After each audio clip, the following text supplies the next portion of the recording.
हरे कृष्णा। शिला Prabhupada book reading में आप सभी का स्वागत है।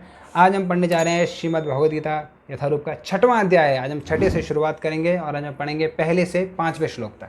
तो चलिए शुरू करते हैं।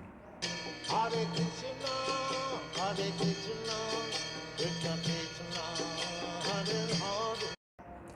श्री भगवान उवाच अनाश्रितः कर्मफलं कार्यं कर्म करोति यः स सन्यासी च योगी च न नरग्निर्न चाक्रियः। अर्थात श्री भगवान ने कहा, जो पुरुष अपने कर्म फल के प्रति अनासक्त है और जो अपने कर्तव्य का पालन करता है वही सन्यासी और असली योगी है। वह नहीं जो न तो अग्नि जलाता है और न कर्म करता है। तात्पर्य, इस अध्याय में भगवान बताते हैं कि अष्टांग योग पद्धति मन तथा इंद्रियों को वश में करने का साधन है, किंतु इस कलयुग में सामान्य जनता के लिए इसे संपन्न कर पाना अत्यंत कठिन है। यद्यपि इस अध्याय में अष्टांग योग पद्धति की संस्तुति की गई है, किंतु भगवान बल देते हैं कि कर्मयोग या कृष्ण भावनामृत में कर्म करना सबसे श्रेष्ठ है। इस संसार में प्रत्येक मनुष्य अपने परिवार के पालनार्थ तथा अपनी सामग्री के रक्षार्थ कर्म करता है, किंतु कोई भी मनुष्य बिना किसी स्वार्थ, किसी व्यक्तिगत तृप्ति के, चाहे वह तृप्ति आत्मकेंद्रित हो या व्यापक, कर्म नहीं करता। पूर्णता की कसौटी है कृष्ण भावनामृत में कर्म करना, कर्म के फलों का भोग करने के उद्देश्य से नहीं। कृष्ण भावनामृत में कर्म करना प्रत्येक व्यक्ति का कर्तव्य है, क्योंकि सभी लोग परमेश्वर के अंश हैं। शरीर के अंग पूरे शरीर के लिए कार्य करते हैं। शरीर के अंग अपनी पुष्टि के लिए नहीं, अपितु तो पूरे शरीर की तुष्टि के लिए कार्य करते हैं। इसी प्रकार जो जीव अपनी तुष्टि के लिए नहीं अपितु तो पर ब्रह्म की तुष्टि के लिए कार्य करता है, वही पूर्ण सन्यासी या पूर्ण योगी है। कभी कभी सन्यासी सोचते हैं कि उन्हें सारे कार्यों से मुक्ति मिल गई, अतः वे अग्निहोत्र यज्ञ करना बंद कर देते हैं, लेकिन वस्तुतः वे स्वार्थी हैं, क्योंकि उनका लक्ष्य निराकार ब्रह्म से तादात्म्य स्थापित करना होता है। ऐसी इच्छा भौतिक इच्छा से तो श्रेष्ठ है, किंतु यह स्वार्थ से रहित नहीं होती। इसी प्रकार जो योगी समस्त कर्म बंद करके अर्ध निमीलित नेत्रों से योगाभ्यास करता है, वह भी आत्मतुष्टि की इच्छा से पूरित होता है। किंतु कृष्ण भावना भावित व्यक्ति बिना किसी स्वार्थ के पूर्ण ब्रह्म की तुष्टि के लिए कर्म करता है। कृष्ण भावना भावित व्यक्ति को कभी भी आत्मतुष्टि की इच्छा नहीं रहती। उसका एकमात्र लक्ष्य कृष्ण को प्रसन्न करना रहता है। अतः वह पूर्ण सन्यासी या पूर्ण योगी होता है। त्याग के सर्वोच्च प्रतीक भगवान चैतन्य प्रार्थना करते हैं, न धनम न जनम न सुंदरीं कवितां वा जगदीश कामये मम जन्मनि जन्मनीश्वरे भवताद् भक्ते रहेतु की त्वयि। हे सर्वशक्तिमान प्रभु, मुझे न तो धन संग्रह की कामना है, न मैं सुंदर स्त्रियों के साथ रमण करने का अभिलाषी हूँ, न ही मुझे अनुयायियों की कामना है। मैं तो जन्म जन्मांतर आपकी प्रेमा भक्ति की अहेतु की कृपा का ही अभिलाषी हूँ। दूसरा श्लोक। यम संन्यासमिति प्राहुर्योगम तम विद्धि पांडव न हे असन्न्यस्त संकल्पो योगी भवति कश्चन। अर्थात, हे पांडुपुत्र, जिसे संन्यास कहते हैं उसे ही तुम योग अर्थात परब्रह्म से युक्त होना जानो, क्योंकि इंद्रिय तृप्ति के लिए इच्छा तो त्याग बिना कोई भी योगी नहीं हो सकता। तात्पर्य, वास्तविक संन्यास योग या भक्ति का अर्थ है कि जीवात्मा अपनी स्वाभाविक स्थिति को जाने और तदनुसार कर्म करे।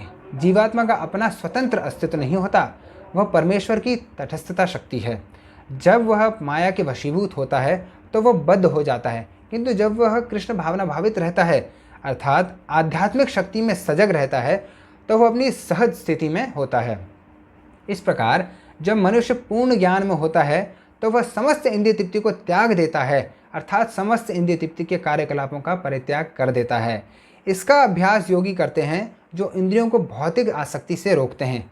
किंतु कृष्ण भावना भावित व्यक्ति को तो ऐसी किसी भी वस्तु में अपनी इंद्रिय लगाने का अवसर ही नहीं मिलता जो कृष्ण के निमित्त न हो। फलतः कृष्ण भावना भावित व्यक्ति सन्यासी तथा योगी साथ साथ होता है। ज्ञान तथा इंद्रिय निग्रह योग के ये दोनों प्रयोजन कृष्ण भावनामृत द्वारा स्वतः पूरे हो जाते हैं। यदि मनुष्य स्वार्थ का त्याग नहीं कर पाता तो ज्ञान तथा योग व्यर्थ रहते हैं। जीवात्मा का मुख्य ध्येय तो समस्त प्रकार की आत्मतृप्ति को त्याग कर परमेश्वर की तुष्टि करने के लिए तैयार रहना है।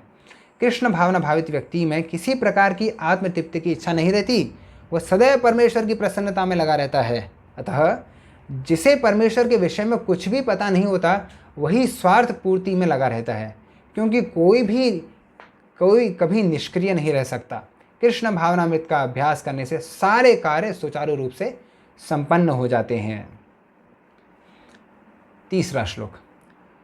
आरुरुक्षोर्मुनेर्योगं कर्म कारणमुच्यते योगारूढ़स्य तस्यैव शमः कारणमुच्यते। अर्थात अष्टांग योग के नव साधक के लिए कर्म साधन कहलाता है और योग सिद्धि पुरुष के लिए समस्त भौतिक कार्यकलापों का परित्याग ही साधन कहा जाता है। तात्पर्य, परमेश्वर से युक्त होने की विधि योग कहलाती है। इसकी तुलना उस सीढ़ी से की जा सकती है जिससे सर्वोच्च आध्यात्मिक सिद्धि प्राप्त की जाती है। यह सीढ़ी जीव की अधम अवस्था से प्रारंभ होकर आध्यात्मिक जीवन के पूर्ण आत्म साक्षात्कार तक जाती है। विभिन्न चढ़ावों के अनुसार इस सीढ़ी के विभिन्न भाग भिन्न भिन्न नामों से जाने जाते हैं, किंतु कुल मिलाकर यह पूरी सीढ़ी योग कहलाती है और इसे 3 भागों में विभाजित किया जा सकता है: ज्ञान योग, ध्यान योग तथा भक्ति योग।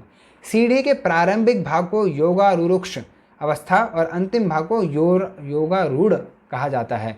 जहाँ तक अष्टांग योग का संबंध है, विभिन्न यम नियमों तथा आसनों, जो प्रायः शारीरिक मुद्राएं ही हैं, के द्वारा ध्यान में प्रविष्ट होने के लिए आरंभिक प्रयासों को सकाम कर्म माना जाता है। ऐसे कर्मों से पूर्ण मानसिक संतुलन प्राप्त होता है, जिससे इंद्रियां वश में होती हैं। जब मनुष्य पूर्ण ध्यान में सिद्धहस्त हो जाता है तो विचलित करने वाले समस्त मानसिक कार्य बंद हुए माने जाते हैं। किंतु कृष्ण भावना भावित व्यक्ति प्रारंभ से ही ध्यानावस्थित रहता है, क्योंकि वह निरंतर कृष्ण का चिंतन करता है। इस प्रकार कृष्ण की सेवा में सतत व्यस्त रहने के कारण उसके सारे भौतिक कार्यकलाप बंद हुए माने जाते हैं। चौथा श्लोक। यदा हीनेन्द्रियार्थेषु न कर्मस्व अनुषज्जते सर्वसंकल्प सन्यासी योगारूढ़स्तदोच्यते। अर्थात जब कोई पुरुष समस्त भौतिक इच्छाओं का त्याग करके न तो इंद्रिय तृप्ति के लिए कार्य करता है और न सकाम कर्मों में प्रवृत्त होता है तो वह योगारूढ़ कहलाता है। तात्पर्य, जब मनुष्य भगवान की दिव्य प्रेमा भक्ति में पूरी तरह लगा रहता है तो वह अपने आप में प्रसन्न रहता है और इस तरह वह इंद्रिय तृप्ति या सकाम कर्म में प्रवृत्त नहीं होता। अन्यथा इंद्रिय तृप्ति में लगना ही पड़ता है, क्योंकि कर्म किए बिना कोई रह नहीं सकता। बिना कृष्ण भावना अमृत के मनुष्य सदैव स्वार्थ में तत्पर रहता है, किंतु कृष्ण भावना भावित व्यक्ति कृष्ण की प्रसन्नता के लिए ही सब कुछ करता है। फलतः वह इंद्रिय तृप्ति से पूरी तरह विरक्त रहता है। जिसे ऐसी अनुभूति प्राप्त नहीं है उसे चाहिए कि भौतिक इच्छाओं से बचे रहने का वह यंत्रवत प्रयास करे, तभी वह योग की सीढ़ी से ऊपर पहुंच सकता है। 5वां श्लोक। उद्धरेद आत्मनात्मानं नात्मानं अवसादयेत् आत्मैव हि आत्मनो बंधुर आत्मैव रिपुरात्मनः। अर्थात मनुष्य को चाहिए कि अपने मन की सहायता से अपना उद्धार करे और अपने को नीचे से नीचे न गिरने दे। यह मन बद्ध जीव का मित्र भी है और शत्रु भी। तात्पर्य, प्रसंग के अनुसार आत्मा शब्द का अर्थ शरीर, मन तथा आत्मा होता है। योग पद्धति में मन तथा आत्मा का विशेष महत्व है। चूँकि मन ही योग पद्धति का केंद्र बिंदु है, अतः इस प्रसंग में आत्मा का तात्पर्य मन होता है। योग पद्धति का उद्देश्य मन को रोकना तथा इंद्रिय विषयों के प्रति आसक्ति से उसे हटाना है। यहाँ पर इस बात पर बल दिया जाता है कि मन को किस प्रकार प्रशिक्षित किया जाए कि वह बद्ध जीव को अज्ञान के दलदल से निकाल सके। इस जगत में मनुष्य मन तथा इंद्रियों के द्वारा प्रभावित होता है। वास्तव में शुद्ध आत्मा इस संसार में इसलिए फंसा हुआ है क्योंकि मन मिथ्या अहंकार में लगकर प्रकृति के ऊपर प्रभुत्व जताना चाहता है। अतः मन को इस प्रकार प्रशिक्षित करना चाहिए कि वह प्रकृति की तड़क भड़क से आकृष्ट न हो और इस तरह बद्ध जीव की रक्षा की जा सके। मनुष्य को इंद्रिय विषयों में आकृष्ट होकर अपने को पतित नहीं करना चाहिए। जो जितना ही इंद्रिय विषयों के प्रति आकृष्ट होता है वह उतना ही संसार में फंसता जाता है। अपने को विरत करने का सर्वोत्कृष्ट साधन यही है कि मन को सदैव कृष्ण भावनामृत में निरत रखा जाए। शब्द इस बात पर बल देने के लिए प्रयुक्त हुआ है, अर्थात इसे अवश्य करना चाहिए। अमृत बिंदु उपनिषद में कहा भी गया है, मन एव मनुष्याणां कारणं बंधमोक्षयोः बंधाय विषयासंगो मुक्त्यैव निर्विषयं मनः। अर्थात मन ही मनुष्य के बंधन का और मोक्ष का भी कारण है। इंद्रिय विषयों में लीन मन बंधन का कारण है और विषयों से विरक्त मन मोक्ष का कारण है। अतः जो मन निरंतर कृष्ण भावनामृत में लगा रहता है वही परम मुक्ति का कारण है। हरे कृष्णा। बहुत बहुत धन्यवाद आपके इस वीडियो को देखने के लिए। आपके कोई प्रश्न तो कमेंट बॉक्स में डालिए। वीडियो अच्छा लगा हो तो लाइक करें और चैनल को सब्सक्राइब करें। हरे कृष्णा।